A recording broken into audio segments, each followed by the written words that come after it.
어, 오늘 지금 개혁신앙 강좌 시작하면 언제 끝나지? 이렇게 생각하시는 분들이 있을 텐데 오늘 짧고 굵게 끝낼 겁니다. 길지 않을 거예요. 오늘 주제는 사실 우리 김경일 집사님이 저한테 질문하신 게 있어요. 목사님, 족보가 예수님 족보를 읽어보니까 그 누가복음의 족보와 좀 많이 다른데 이걸 어떻게 이해해야 됩니까? 저한테 물어보시더라고요. 그래서 집사님 조금만 기다리세요. 성탄절이 다가올 때 제가 오늘 본문도 오전 본문도 우리 김경일 집사님을 생각하면서 뭘 설교할까 하다 보니까 족보를 해야겠다. 개혁신앙 강좌도 족보로 해야겠다. 저는 이렇게 소통하는 목사입니다, 여러분.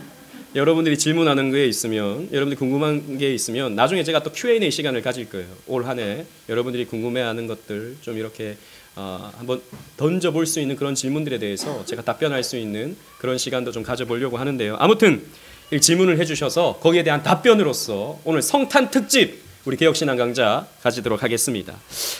오늘 오전에는 족보에 대한 복음의 의미를 우리가 살펴봤다면 이 오후에는 신학적인 의미, 조금은 학문적이지만 그러나 여러분 들어보시면 흥미로울 것입니다. 그런 의미들을 함께 살펴보도록 하겠습니다. 우리 마태복음 1장 1절 다 같이 읽겠습니다. 시작. 아브라함과 다윗의 자손 예수 그리스도의 계보라. 아멘. 이 족보, 이 계보라는 것은요, 사실 이 시작, 기원, 탄생, 족보 이렇게 번역할 수 있는 말이에요. 이 게네세우스라는 말은 이런 뜻으로 번역될 수 있는 말입니다. 히브리어로 본다면 내력, 계보 이렇게도 번역될 수 있는 말이에요. 그래서 특히 창세기에 보면 계보가 많이 나오잖아요.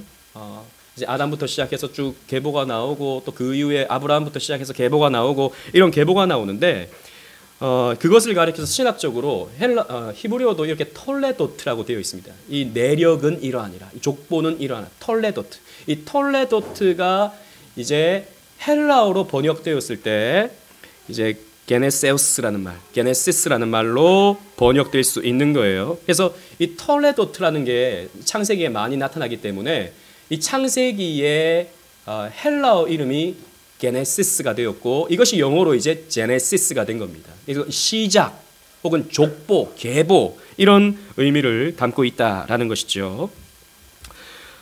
이렇게 구약 성경의 첫 책의 명칭이 신약 성경 첫 책의 첫 단어와 동일한 거예요. 그러니까 게네시스, 이 족보가 신약 성경에 처음 시작할 때도 예수님의 게네시스는 이러하니라 라고 이렇게 시작되고 있다는 거죠. 그런 부분이 굉장히 흥미롭다라는 것입니다. 창세기의 시작과 마태복음의 시작이 동일한 것이죠.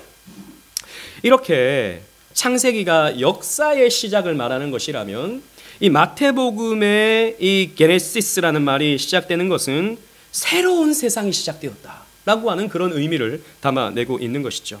창세기 5장 1절 우리 다 같이 한번 읽어보도록 하겠습니다. 시작. 이것은 아담의 계보를 적은 책이니라. 하나님이 사람을 창조하실 때 하나님의 모양대로 지으시되. 자, 아담의 족보를 설명하면서 아담의 계보, 이 톨레도트, 이것이 게네세우스라는 말로 표현될 수 있다라는 것이죠. 그런데 이 마태복음의 계보의 특징을 보면 다윗의 후손이라고 하는 것 혹은 다윗의 조상이라고 하는 것을 굉장히 강조하고 있는 것을 살펴볼 수 있어요. 우리말 성경은 아브라함과 다윗의 자손 예수 그리스도의 계보라라고 되어 있잖아요. 하지만 헬라어 원문 성경을 보시면 제가 헬라어 원문을 이렇게 담아놨는데 예수스 그리스도 휘오 다빗 휘오 아브라함이라고 되어 있어요. 그러니까 예수 그리스도 다윗의 아들 아브라함의 아들 다윗의 자손 아브라함의 자손 이렇게 되어 있는 거예요. 그러니까 먼저 누가 나옵니까? 아브라함이 나오는 게 아니고 다윗부터 나온다라는 것이죠. 이렇게 마태복음은요, 예수님이 다윗의 후손임을 강조하고 있어요. 그 부분은 앞으로도 쭉 살펴보겠는데요. 그래서 마태는요, 예수님이 단순한 메시아가 아니라 다윗의 위를 잇는, 다윗의 그 정통성을 잇는 진정한 왕이라고 하는 것을 나타내 주는 거예요.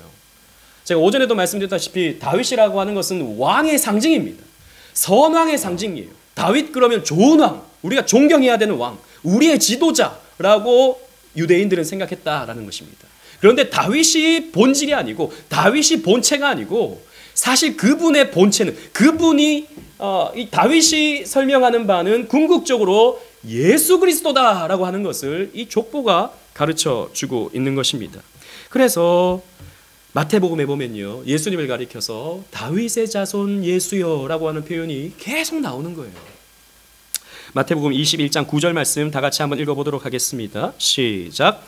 앞에서 가고 뒤에서 따르는 무리가 소리 높여 이르되 호산나 다윗의 자손이여 찬송하리로다. 주의 이름으로 오시는 이여 가장 높은 곳에서 호산나 하더라. 그리고 이 바디메오 같은 봉사가 예수님이 지나갈 때도 다윗의 자손 예수여 나를 불쌍히 여기소서라고 외치지 않습니까?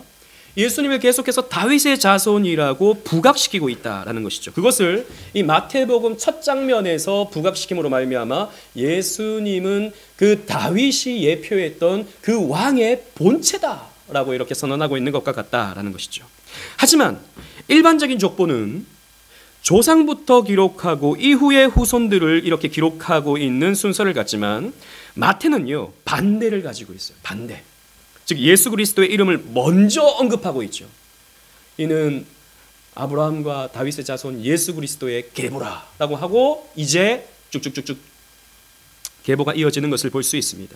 이것은요 단순히 그냥 우리가 그것을 볼 게 아니라 예수 그리스도는 이들의 후손만이 아니라 사실상 이들의 조상이다라고 하는 것을 가르쳐주고 있죠.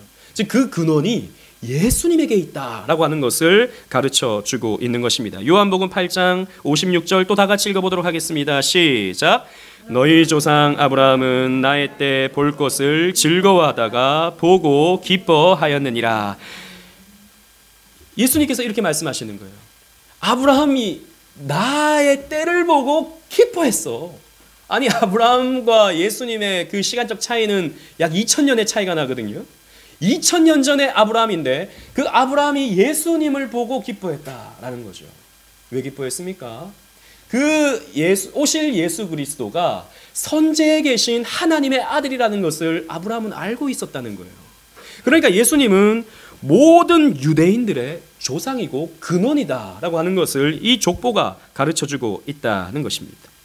그리고 흥미로운 것은 이 마태복음의 족보는 나중에 누가복음의 족보와 좀 다른 것이 뭐냐면 14대씩 끊어져 있어요. 14명씩 이렇게 묶어 놓았습니다. 첫 번째 군집은요. 아브라함에서 다윗까지 2절로 6절이죠. 아브라함부터 시작해서 그 사사시대까지의 인물을 이렇게 묶어 놓고요. 그리고 두 번째는 다윗부터 요시야까지, 그러니까 포로 끌려가기 전까지 왕정시대의 인물들 14명을 기록해놨고요. 그리고 세 번째는 포로 끌려갔다가 돌아와서까지의 그 인물들 가운데 14명을 묶어놨습니다. 이렇게 묶어놓은 것은요 이유가 있습니다. 뭐 여러 가지 이유가 있는데 그러니까 이 족보는 모든 예수님의 조상들을 다 기록한 게 아닌 거예요.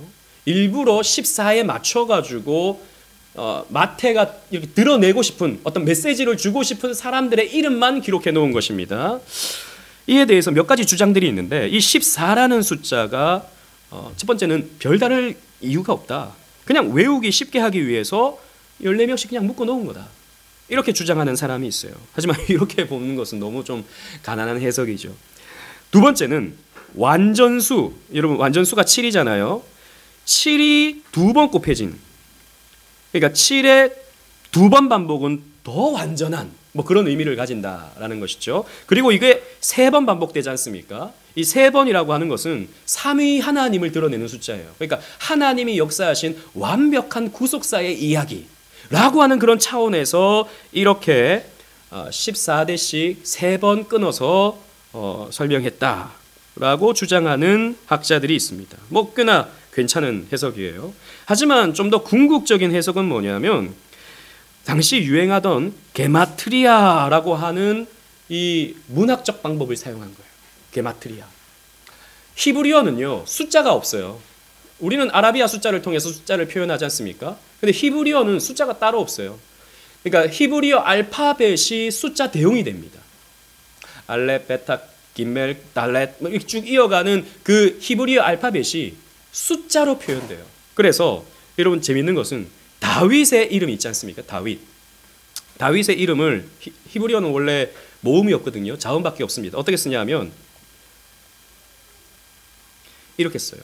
이게 뭐냐면 이게 우리는 이렇게 쓰지만 히브리어는 오른쪽에서 왼쪽으로 쓰거든요. 이게 D 발음을 내요. 그리고 바우는 V 발음을 냅니다. 그리고 또 달렛이죠. D죠. 그러니까 데이비드가 되는 겁니다. 여기서 모음을 붙이면 다윗이 되는 거예요. 다비드가 됩니다. 원래는 히브리어로 읽으면 다비드 이렇게 발음하는 거예요. 이게 숫자로 표기하면 어떻게 되냐면 4, 6, 4예요. 이걸 더하면 어떻게 되죠? 산수 가능하시죠? 14가 되죠. 그러니까 14대다 라고 하는 것은 어떻게 표현할 수 있냐면 문학적으로 보면 다윗의 후손이 이렇다. 다윗의 후손이 이렇다. 라고 하는 강조 표현이 될 수 있는 것입니다. 이 당시 유대인들은요, 이렇게 게마트리아를 많이 사용했어요. 그래서 여러분 666 있지 않습니까? 우리 얼마 전에 요한계시록에 살폈던 666을 카이사른 네로라는 말을 히브리어로 표현해서 숫자화시키잖아요. 그럼 666이 됩니다, 실제로. 근데 이건 조금 억지스러운 게 있어요. 왜냐하면 네로라는 말은 사실 히브리어 이름이 아니잖아요. 어떻게 표기하느냐에 따라서 사실 좀 달라질 수 있거든요. 그러니까 꼭 그게 맞다라고 볼 수는 없어요. 갖다 붙이면 다 갖다 붙일 수 있습니다. 하지만 이 다윗이란 이름을 게마트리아로 표현하면 14가 돼요. 그러니까 다윗의 후손. 세 번 반복함으로써 완전한 다윗의 후손이 누구냐? 마지막에 누가 나옵니까? 예수 그리스도. 이렇게 다윗의 후손임을 강조하고 있다라는 거죠. 마태복음 1장 17절 다 같이 한번 읽어볼까요? 시작. 그런즉 모든 대수가 아브라함부터 다윗까지 14대요. 다윗부터 바벨론으로 사로잡혀 갈 때까지 14대요. 바벨론으로 사로잡혀 간 후부터 그리스도까지 14대더라. 다윗을 계속 반복하는 이유가 뭡니까? 앞에서도 말씀드린 것처럼 다윗이 위대한 왕이었기 때문입니다. 위대한 왕. 그 다윗이 가르쳐주고 있는 다윗이 예표했던 위대한 왕.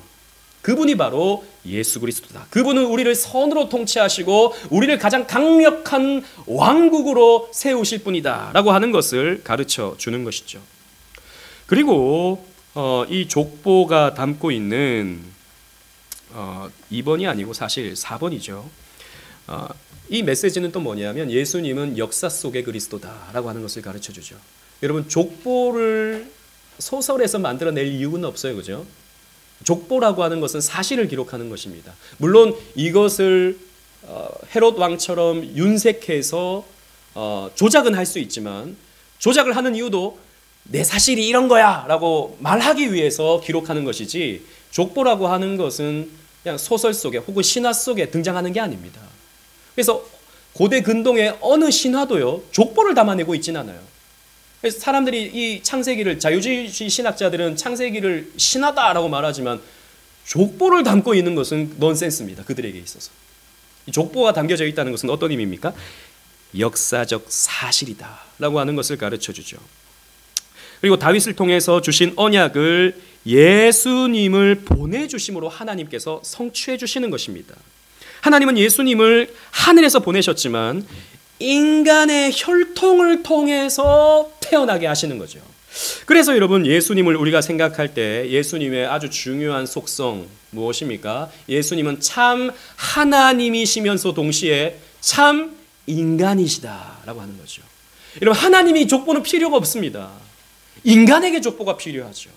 근데 예수님의 족보가 있다고 하는 것은 예수님은 참 인간이시다 라고 하는 것을 가르쳐 줍니다. 참 인간이시기 때문에 예수님이 참 인간이셔야 할 이유가 있어요. 여러분 생각해 보십시오. 왜 예수님이 인간이셔야 되죠? 그냥 하나님으로 우리를 구원하시면 되지 않습니까? 내가 너를 구원하노라 하고 짠 하고 구원해 주시면 되지 않습니까? 그러면 그 하나님은요, 우리를 공감하지 못하는 하나님입니다.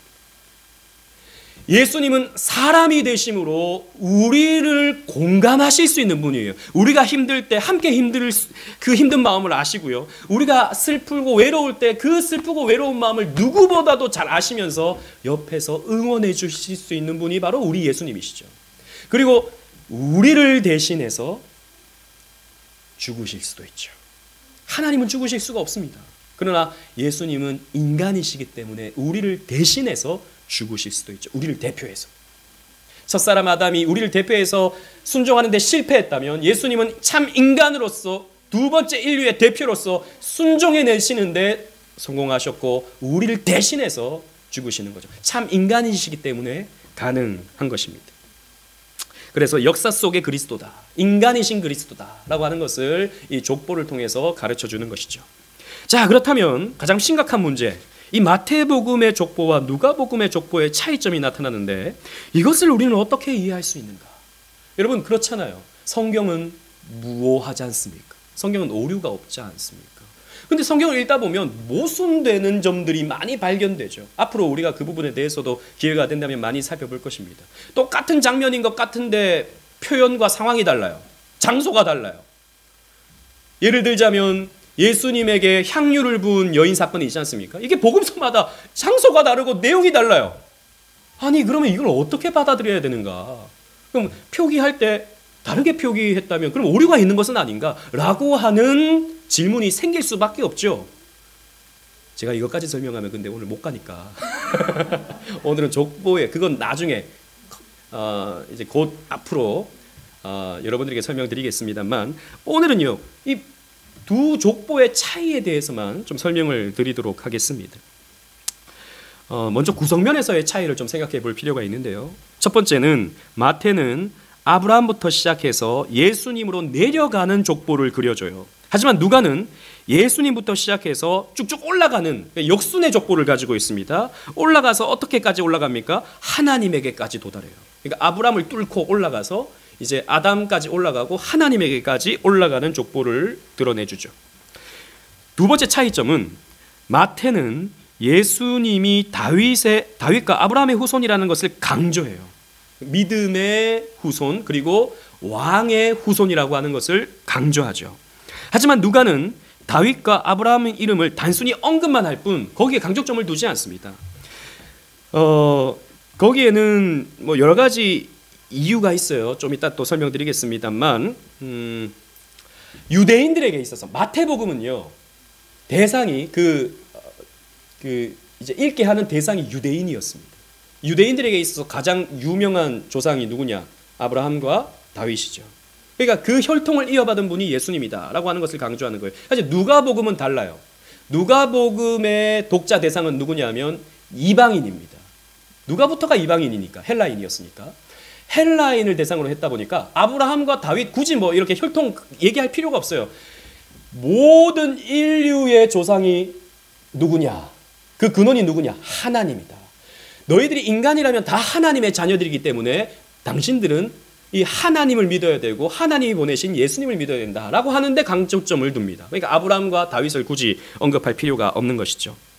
그리고 세 번째 차이점은 마태는 특정한 문예적 구성, 아까 말씀드렸던 14대씩 묶음의 시도를 하지만 누가복음은 아무런 문예적 구성을 시도하지 않아요.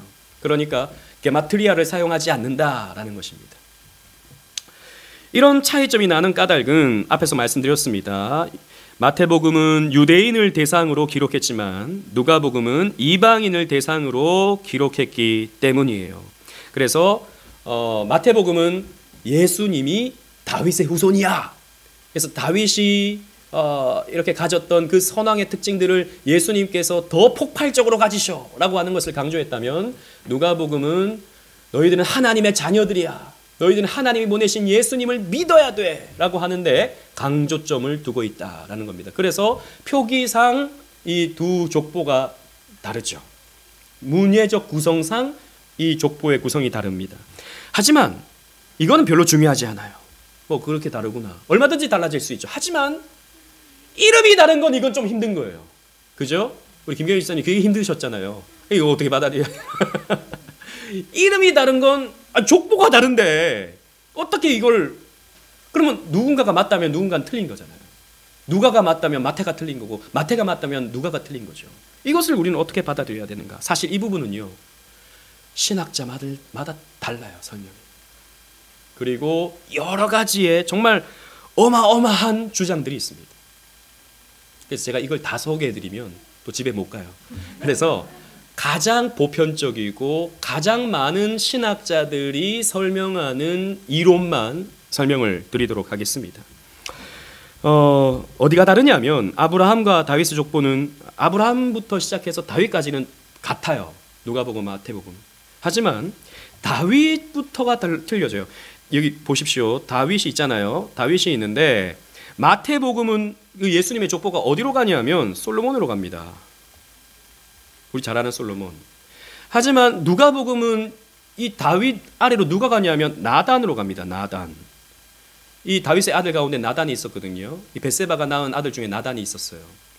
이게 뭐냐 이거죠. 아니, 한 사람은 솔로몬이라고 그러고 한 사람은 나단이, 그럼 이걸 참 받아들이기가 힘든 거죠. 그리고 이 밑으로 쭉 내려가는 이 과정들이 또 다 달라요. 그러다 보니까 성경의 정경성, 성경의 어떤 무호성에 대한 문제 제기가 일어날 수밖에 없는 것입니다. 그리고 요셉의 아버지도 마찬가지예요. 요셉, 이게 쭉 달라지다가 요셉의 아버지가 이제 마태복음은 어떻게 되냐면 야곱으로 나와요. 야곱. 근데 누가복음은 아버지가 누구냐면 헬리로 나와요. 이게 뭐냐 이거죠. 아버지를 할 수 없나? 이거는 무슨 족보가, 이런 족보가 있나? 이런 생각이 우리에게 들 수 있다는 것입니다. 이를 가장 설득력 있게 설명하는 것은 이것입니다. 마태복음은 법적인 족보다, 리걸한 족보다. 그리고 누가복음은 바이올로지컬한 족보다, 생물학적인 족보다, 이렇게 보는 것입니다. 그러니까 이 헬라인들은요, 누구의 아버지라고 하면 당연히 생물학적인 아버지를 생각하죠. 근데 유대인들은 달랐습니다. 뭐냐면 명분의 아버지가 더 중요했어요. 여러분 잘 아시죠? 형사 취수제도. 우리 지난번 그 룻과 보아스 이야기 살필 때 형사 취수제도 있었지 않습니까? 나오미가 이제 아들이 다 죽었잖아요. 그러니까 그 나오미에게는 더 이상 아들이 없어지게 된 겁니다. 그랬을 때 어떻게 됩니까? 룻이, 그 며느리였던 룻이 보아스와 결혼을 해서 아들을 낳게 되죠. 그 아들이 누굽니까? 오벳이었어요. 오벳. 그런데 그 오벳이 명분적으로는 누구의 아들이 됩니까? 명분적으로는 나오미의 아들이 돼요. 그 이어지는 그 족보의 그 명분을 이어가는 그런 아들이 되는 겁니다. 하지만 생물학적으로는 누구의 아들입니까? 보아스죠. 그죠? 근데 마태복음 같은 경우에는 이제 예수님의 그 족보에 보아스가 나와요. 왜냐하면 이제 그 왕의 족보를 이렇게 따라가다 보니까 보아스가 나옵니다. 아무튼 이 마태복음은 명분의 족보를 따르는 거예요. 누가 실제로 그 아들을 낳았느냐 이것보다도 누가 그 아버지로서의 역할을 하고 그 대를 누가 있는가에 중요한 거예요. 그게 유대인들에게 있어서 중요한 문제니까. 그러니까 우리는 이렇게 이해할 수 있는 겁니다. 요셉의 아버지가 마태복음엔 야곱이라고 되어 있는데 이 야곱은 아마도 빨리 죽었을 가능성이 높은 거죠. 아들을 낳지 못하고. 그러니까 그의 형제였던 헬리가 대신해서 아들을 낳아준 거죠. 그러니까 생물학적인 아버지는 헬리이고 명분의 아버지는 누굽니까? 야곱이 될 수 있는 겁니다. 이런 차이에서 족보가 다르게 표기되지 않았는가, 이렇게 해석할 수 있어요. 뭐 그 외에도 뭐 마태복음은 뭐 요셉의 족보이고 또 누가복음은 마리아의 족보다, 뭐 이렇게 설명하는 경우가 있는데 그거는 좀 맞지 않는 것 같아요. 왜냐하면 요즘에는 그렇게 주장하는 학자들이 거의 없어요. 왜냐하면 그렇게 따지면 예수님은 유다 지파가 될 수 없어요. 레위 지파예요. 그러면 왜냐하면 마리아는 레위 지파 사람이었거든요.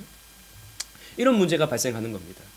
그래서 이 족보가 상이한 것은 법적인 족보, 그리고 실제적인 족보가 달랐기 때문에 이렇게 다른 표기로 이루어졌다라고 우리는 추정하지, 사실 이 부분에 대해서 성경이 명확하게 이건 이런 거야 라고 말해주고 있지 않기 때문에 100% 우리는 답을 얻을 수는 없어요.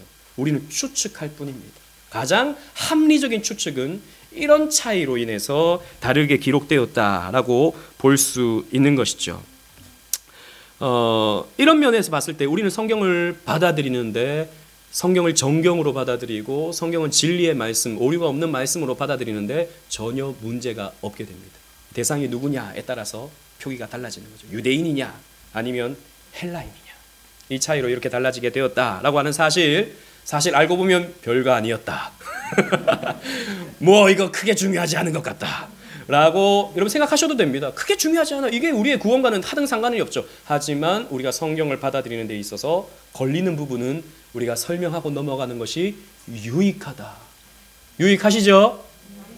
예, 감사합니다. 오늘 이렇게 정리하시면서 예수님의 족보는 은혜로운 족보와 그 족보에 담긴 복음과 신학적인 메시지, 오늘 성탄절을 맞이해서 다 살폈습니다. 또 이 주님의 은혜와 이 주님의 사랑을 삶 속에서 풍성히 나누면서 한 주간 연말 잘 보내시는, 그래서 믿음 가운데 살아가시고 믿음으로 승리하는 저와 여러분들 되시기를 주님 이름으로 축원합니다. 아멘.